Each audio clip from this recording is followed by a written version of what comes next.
Steve Froome sent me this beautiful Sculpted Arbor twist pin kit in gold. And he sent me a cedar blank to mate to the kit. We're going to go ahead and prep this today. Now these tubes are, I believe, 2 5/8 of an inch in length. They are identical length. They're 8mm tubes. So we're just going to use one of them to measure our blank. Notice I leave a little gap between the tube and the end of the blank. And then I draw just a little away from the tube over here. So I leave about 1/8 of an inch total, about 1/16 on each side. Once again, we'll set that about 1/16 of an inch away from the line, and we'll draw a line here. And I like to use a little square to go ahead and finish my lines out to make it easier to cut. I do cut freehanded on the bandsaw, so having the lines all the way across makes it easier to start and follow. And one last thing we want to do is I like to put a perpendicular line right here where the blanks split. This will be the center of my blank, and once I cut these apart, I will drill this away and this away into the blank. So always drill from the center out. And the reason why you want to do that is because that way everything lines up in the center. So when you put the kit together, you're as close as possible to having the grain follow as you can get. If I were to drill from this end and it were to get a little bit off, you know, maybe you came in at a bit of an angle like this, and then this one came in a bit of an angle like this, you could still turn the pin, but you would not be able to line them up. If I start here and drill this away and then this away, out from the center, my center grain should always line up.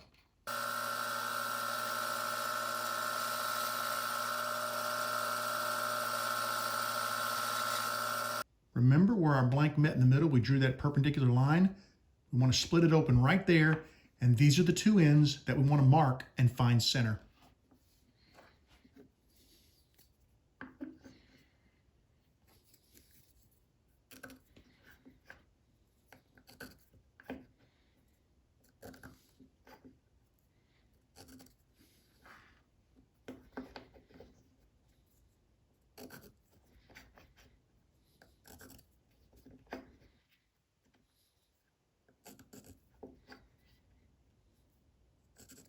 I always check all 4 corners of the blank, and you notice I get kind of a funny shape. It's 2 lines by 2 lines, but you can put that punch right in the center of those 4 intersecting lines, and you've got a dead center of your blank.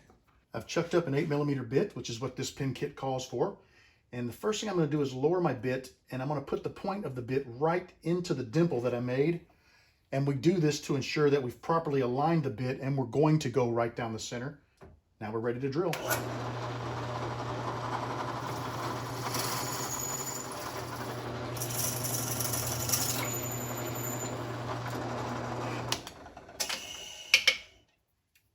Nice entry hole, perfect exit hole. Even though these tubes came pre-scuffed, I'm going to go ahead and scuff them some more. The more scarring that you have on these brass tubes, the better they will adhere to the inside of your blanks. You got to figure wood is very porous. So you want to, the tubes are not porous. So you want to give them plenty of scars and scratches for that epoxy to adhere to, and it makes a nice tight lock or bond between the brass and the wood. This blank, you'll notice, that's our center. Well, we really messed that up while we were explaining, but nothing wrong with that. We want to split it open like this, and we want to make sure we insert our tubes from the center of each blank. Because what we're going to do is line the tube up with the edge of the blank. We don't care how deep it is in this end. Normally we would try to center it, but we don't care how deep it is in this end because we want to make sure we get the best alignment for grain in the center of our pin where it's going to be visible. This end will cut off and it won't make any difference. I have equal parts epoxy and resin, and I actually have spread a little bit more out than I need because I have another tube that I'm going to glue into another blank momentarily. It's for a personal pin, so I want some extra epoxy. I am going to take my tubes real quickly and poke them into the Play-Doh. And what this will do is seal both ends of the tube so that we don't get any epoxy into them. We don't want that. It makes it very difficult to insert your components when you've got epoxy dried in your tube. Play-Doh's nice and cheap. You can pick it up anywhere. And let's spread a little bit of epoxy on our tube.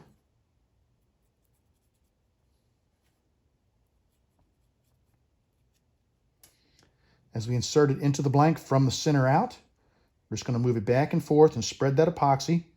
You can see it squishing out. We have a nice tight hole at the end of the blank, which is exactly what we want. Going to have a good quality fit. Plenty of excess epoxy there, which we'll just scrape that off. Let me just put this down a little farther into the blank. Now let's get rid of that excess epoxy. All right, perfect. And I'm just going to put that just below the surface. You do not want that any farther in than that, because we'll square that and we'll have a beautiful fit and a beautiful grain pattern at the center of our pin.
This cedar blank was a bit of a trick to turn.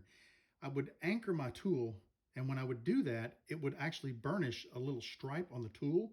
So I had to get used to, I would actually start my cut behind where it needed to be and move into the cut and lower the tool onto the blank to take my cut, and that avoided the burnishing of the blank. Sanding was tricky as well because this is so soft, you don't want to sand aggressively. I started at 320 grit, but I had a nice surface finish from my skew, so I was happy with that. I have to cut a 9/32 inch tenon on the end of this cap for the beauty ring. I'm not going to do that until after I finish it and polish it with the micro mesh and buff it, and it's ready to go. Then I'll come back and I'll cut my tenon, because you're cutting all the way down to the brass tube, and then we will epoxy our beauty ring onto that brass tube. And I really don't want to take this wood off before I finish, because if I do, as I wipe the CA on there, the CA is going to roll over the side of the blank, and I won't be able to get a perfectly flat surface on the shoulder of this blank where the beauty ring is going to mount. You always want to clean with the denatured alcohol after you move the blank to the nonstick bushings, because once you clean the blank, you do not want to touch it again with your fingers, because that will put oil from your fingers on the blank, and that could cause problems with your CA finish. You can see the denatured alcohol starting to evaporate. We're going to let this spin for a few minutes until it's fully evaporated. Then we'll apply our first coat of thin CA.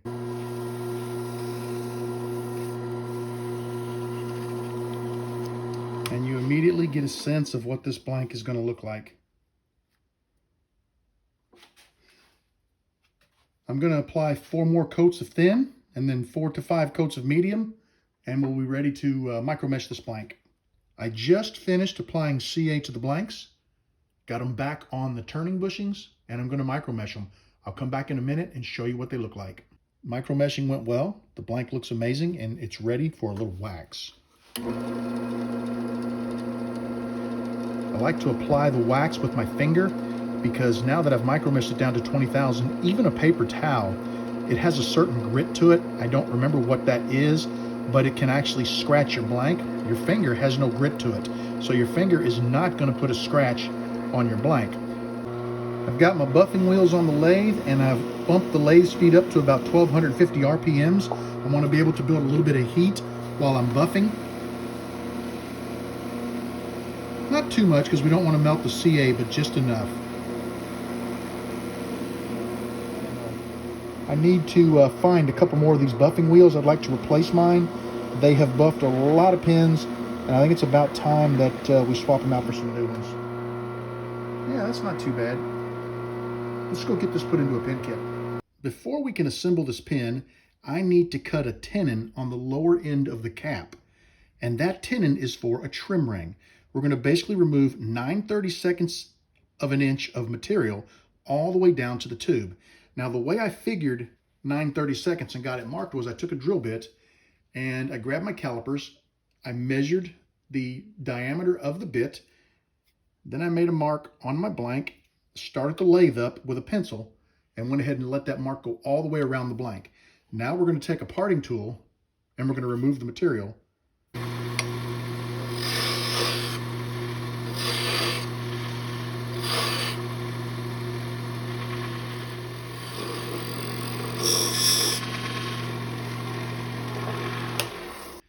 With that material removed, we're ready for assembly. I'm ready to assemble my pin, and I have all of the parts laid out. The first thing we're going to do is we're going to install this grommet in the cap end of the pin. Now on the grommet, you notice there's a little line. That line denotes that there is a taper on that grommet. So always put the little lined piece into the tube. Now I don't want to damage this into the tube, so I made this little deal here. This is just a scrap piece of acrylic, and I drilled an 8mm hole down the center of it, and I'm going to put it on here to give me a nice shoulder to press against so that I can get that grommet fully pressed into my blank.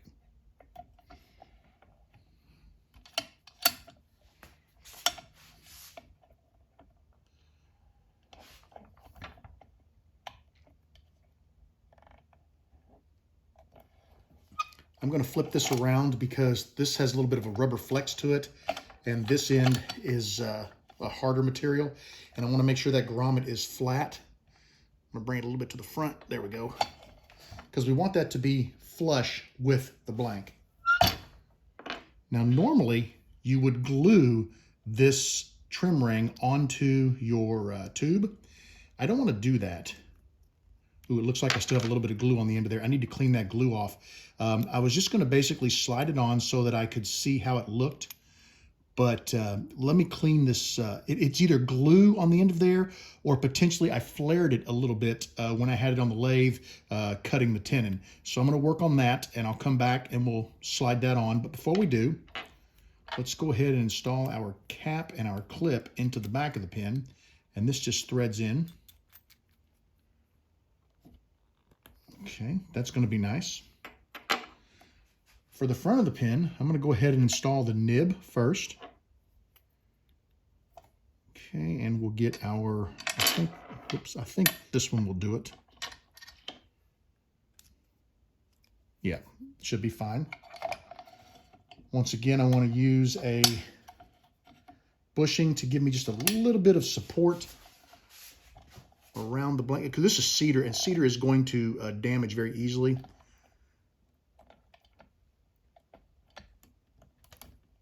There we go. That's nice.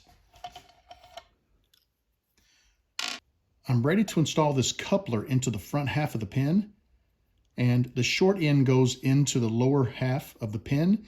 And once again, you'll note we have the little ring there denoting a taper. I'm going to slide that on here. I'm going to pick up my handy dandy little press tool that I made.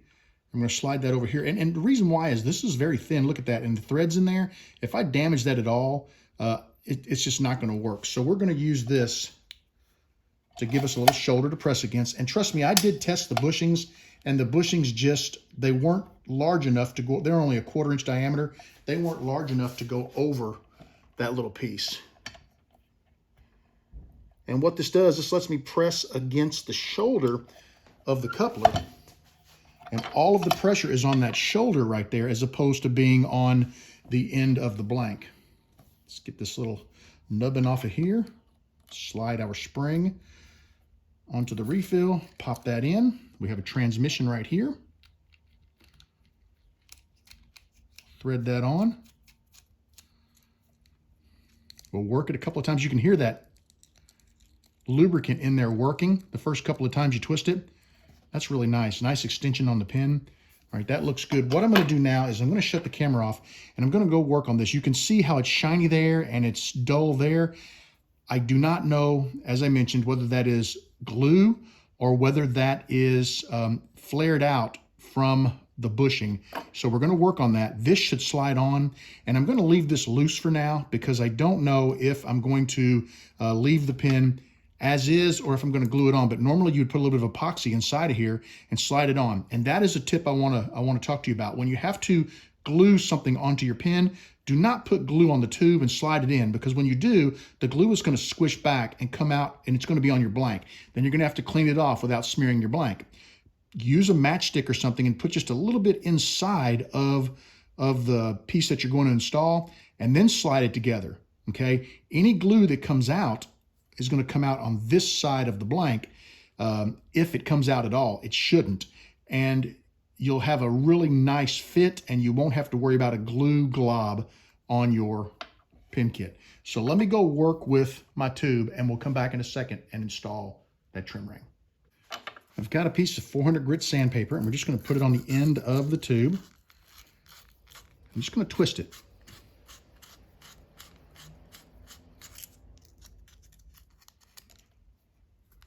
Wipe it off, and we'll test. There we go. That's all we needed. It must have been a little glob of glue, and you can see how that's going to look. Very nice. Let's go ahead now and assemble the rest of the pin. And there you have it. What a beautiful looking pin. Take a look down here. Great fit at the nib. Got a beautiful fit right here between the trim ring. There we go. And the cap. Got a beautiful fit up here between the blank and the cap. All in all, I think she turned out really nice. I'd like to thank you for joining me in the shop today, and I'd like to give a special thanks to Steve Froome for sending me this cedar blank and this gorgeous sculpted pin kit. It is absolutely amazing. I love it. Thank you so much, Steve. The pin is beautiful. I'd like to thank you guys for joining me. I want you to know that you are always welcome in my shop. Come back and see me again real soon, and have a great evening.